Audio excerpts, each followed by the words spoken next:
এবং তাদেরকে স্বেচ্ছাসেবকদেরকে বলছি তাদেরকে এখান থেকে বের হওয়ার পথে আপনারা সহায়তা করবেন।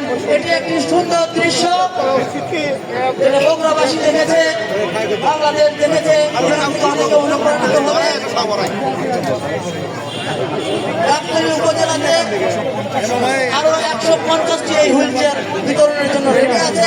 আমরা সবাইকে একসাথে এখানে দেওয়া হয়ে গেছে এবং আগামীতে আরো স্বেচ্ছাসেবকরা নিয়ে যাবে, চালিয়ে নিয়ে যাবে। প্রথমে বাম পাশ থেকে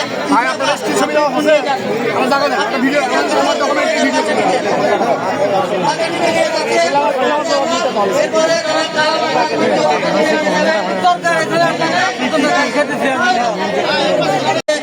দেখুন শিশু এখানে পেয়েছে তাদের কি অবস্থা, এদের খবর আমাদের যারা সমাজের মানুষ ছিল, যে সমাজে বসবাস করছে তাদেরই নেওয়ার কথা ছিল। অথচ আমাদের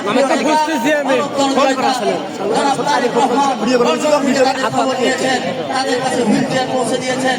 শুধু এটি নয়, চিকিৎসা সেবা দিচ্ছেন, ভাতার ব্যবস্থা করছেন, শিক্ষা উপকরণ দিচ্ছেন, শহীদ পরিবারদের বাচ্চাদের শিক্ষাবৃত্তির ব্যবস্থা করেছেন, তাদের বাবা মা অসুস্থতার চিকিৎসার ব্যবস্থা করেছেন।